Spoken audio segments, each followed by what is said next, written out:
Hello everyone. So yesterday we had a post about the loot distribution rules. So let's take a look at it because a lot have been said about it. I've seen some videos.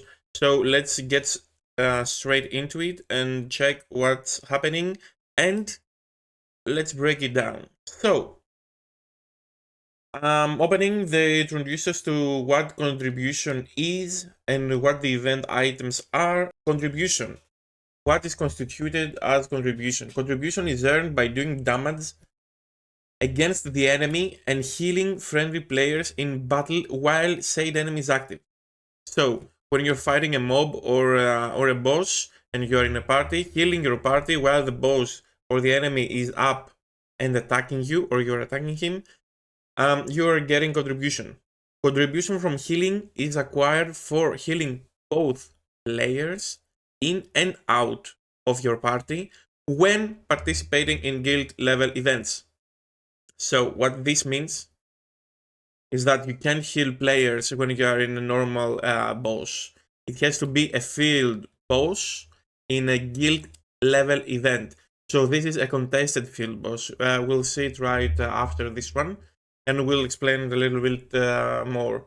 Event items is the loot dropped during dynamic events that is collected to turn in for event progress. For example, wolf tails in wolf hunting event. So that's self-explanatory. Let's move on. General activities. What are the general activities? Open world farming, so the casual mobs you attack. Abyss dungeon farming, the mobs in Abyss dungeons. Quests, contracts, dynamic events, scope dungeons, excluding the final reward chest. So that's okay, yeah. There is no contribution calculated when you open a chest. And the applicable enemies are normal elite and party elite enemies. Let's go to the rules. Now, here is the part we need to pay attention. When an enemy dies, loot is assigned to the player who first earned contribution, so who dealt damage, to said enemy. So, we already knew that. When you attack an enemy, there is an icon that pops with a hand. It means that you have looting rights. Another way to see it is when you attack the enemy and he remains, his name and the HP bar remain red. If they turn gray, it means that the looting rights are on someone else, either a solo player or a party. So it's not yours. You can skip it and attack something else, unless you are actually doing an Abyss quest or any other quest. If you're doing a quest that you need to get drops from that enemy or just kill them, you can attack them even if they're great, and you're going to get the quest item and the kill you want for the quest. Let's move on. If the player is in a group, the loot is assigned to the player's part instead. So if you're in a group, everyone in the group gets a loot. That's fine. The enemy is red for everyone. In this case, the drops from the enemy have equal chance of distribution across all party members. So no matter what happens, you're gonna get an item unless you have no contribution at all. So if you only hit once, you are okay. You have contribution. You have the same chance of getting items. Or you are out of range, so you will be excluded. These are the two exceptions. Let's move on. All items are evenly distributed when possible. This means if there are 10 items dropped for a party of 5, each player should receive 2 items. This is not the case from what I've seen, unless, when I kill a mob with my party and I get 5 items, that means that everyone got 5 items, so the mob dropped 25 items, or in a part of 6, the mob dropped 30 items. I don't know, I don't think so. And I'm talking about regular mobs, while this one is talking about every mob. So I think that this one is more for a world boss or a dungeon boss or something like that, that the drops are very specific. So this is only for these mobs. If even distribution is not possible, it will randomly select players to receive an extra drops. So if you have a party of 6 and the mob drops 8, so everyone is going to get 1 item at least, and then the other 2 items are going to given at randomly in any of the players. Solan and experience are distributed evenly. Okay. The thing is that if you go solo and kill a mob, you won't get a normal mob, not a boss. If you kill a normal mob, you won't get more loot. It's the same loot drop to you. This is not for normal mobs. I'm pretty sure about it. I've tested hundreds of times. I've played as a solo. I've played with a party. There is no change in what you get. Neither in Soland, to be honest. That's how I've seen it. Peace mode bosses and guild raids. Applicable enemies, field bosses and arc bosses. So this is the one we were talking about earlier about healing. So let's go and check it out. Distribution rules. This is for peace mode bosses and guild raids. All of these was for normal elite and party elite mobs. So as I've said, this one is not for normal enemies. This one is only for the elite ones and the party elite ones. You fight in dungeons. Because this one is not applicable to everything said above. And you can test it by yourself. So let's move on. Let's go to the peaceful bosses and the guild raids. Again, we're talking about field bosses and arc bosses. And let's see. Here is a tip for every guild I want to give. Distribution rules. When a peace mode field boss dies, all players are sorted by individual player contribution. This is very, very important. I'll read it again. When a peace mode field boss dies, all players are sorted by individual player contribution. Let's continue. A guild's overall contribution does not play a role for peace mode bosses and guild raids. So what this means is that when you go to a peaceful boss and enter, let's say, room 1, if a guild says, "Oh, we're all going to room 3, everyone join in room 3, you're actually shooting yourself in the leg because you're pitting everyone in the guild against each other and their individual contribution to decide who gets the items from that said boss. Instead, the best option is to make parties centered around strong players, and these players are going to hit the boss, deal the most damage, do the most contribution, and if you can actually do this in more than one room, you have more chances of getting items because you are defeating more bosses and having higher contribution for each boss. Just imagine having 4 players having 15% contribution in 4 different bosses, and then imagine having these 4 players attacking one boss and having 15 contribution each on that boss. So you're going to get only one item because it's one boss, instead of dividing everyone. For me, it's best to divide them. If you break it down and see the chances and calculate your contribution, what you can do, because if you have more DPS characters and attack the boss, and there are other characters that attack the boss has a certain percentage of 100%. If you think that your DPS can do 20% and you have 5 DPSs, no, they're not going to do 20% each, because there are more people around you attacking it.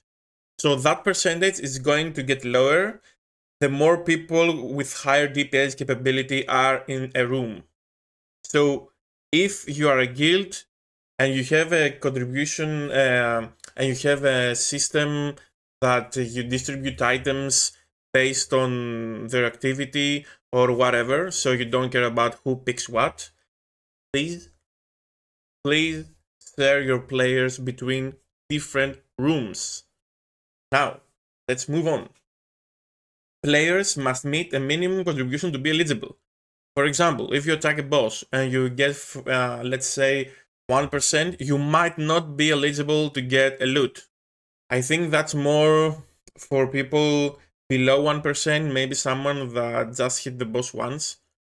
So we have to see an exact number. Below, we have an example, but that's not the number they're using. That's just an example. So let's not dwell into it for long. Let's move on. There are two drop types that come from peace mode bosses. This is also interesting. So the two drop types are contribution drops. Each item is distributed based on chance according to individual contribution.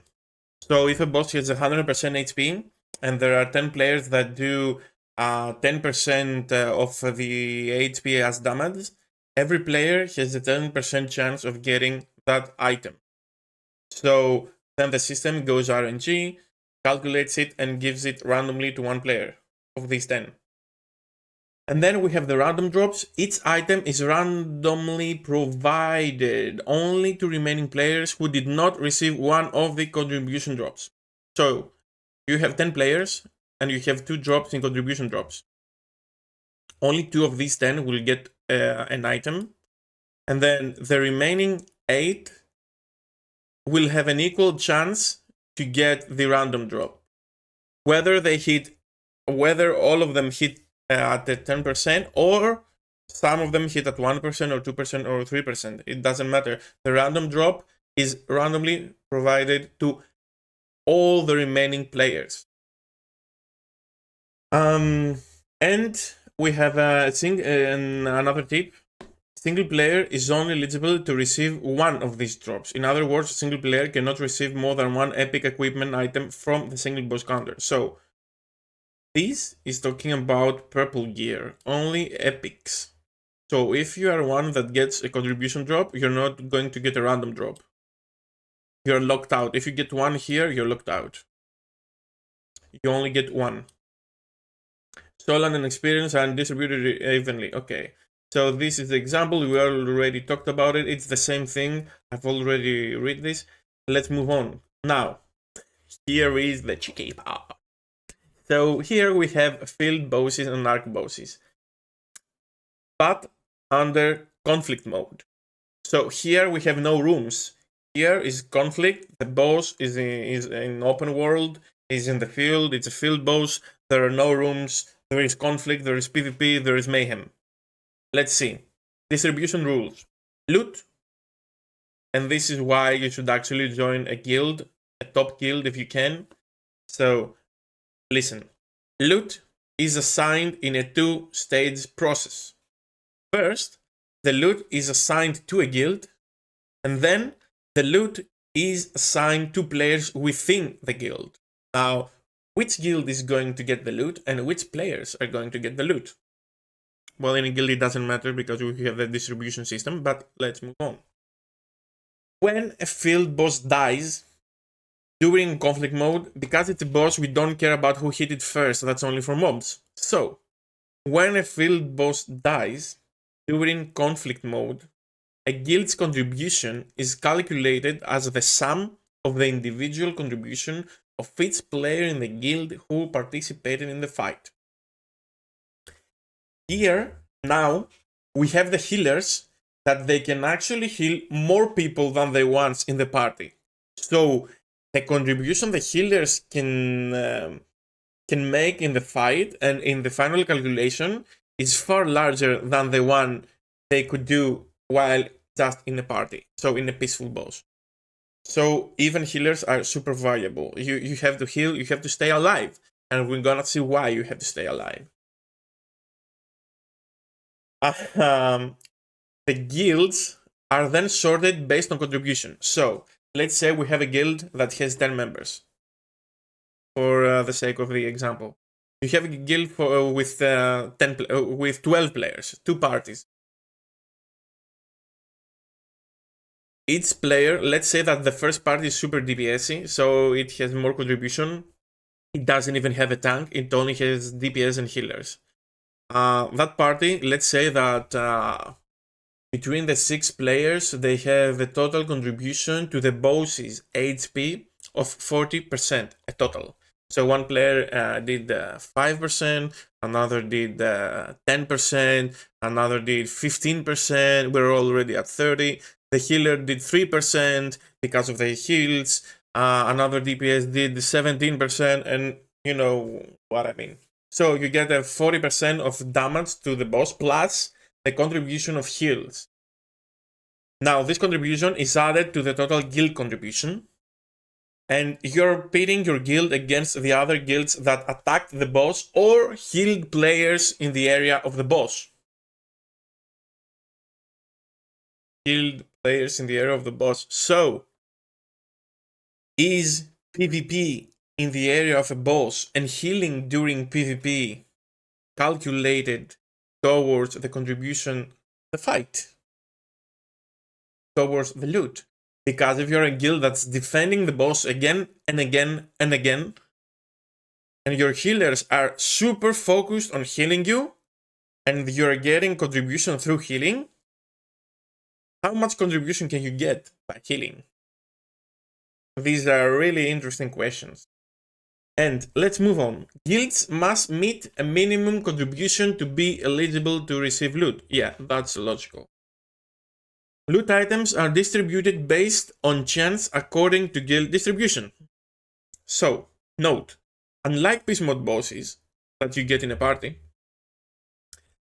dying to an enemy or another player, so dying to the boss or an alt, a mob, you know, or another player during a conflict mode boss will result in the dying player losing 70% of their individual contribution, meaning it reduces the guild's total contribution at the end of the match, of course.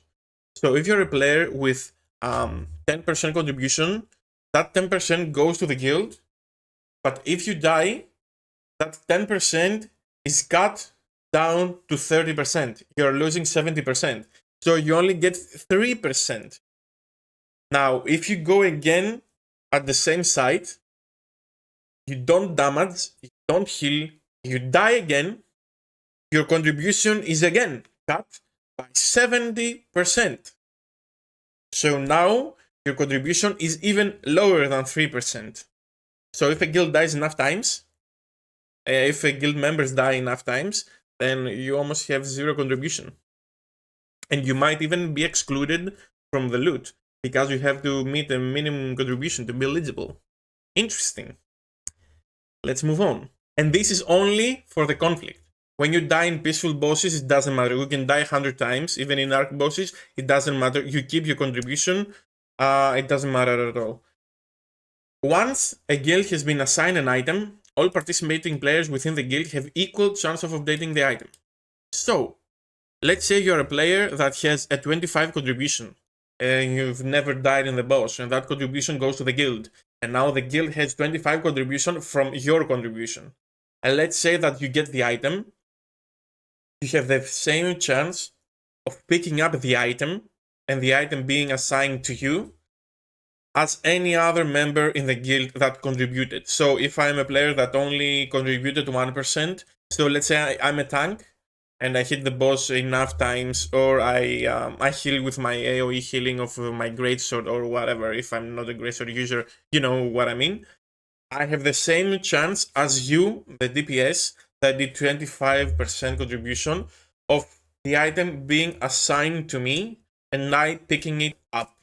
Then it comes down to the guild and their distribution, so it all depends to your guild at that point. Solan and experience are distributed evenly. And here is an example. Like I said, let's assume that the field boss drops the following loot when defeated. Drops 1 sword, 1 mask, and 1000 Solan.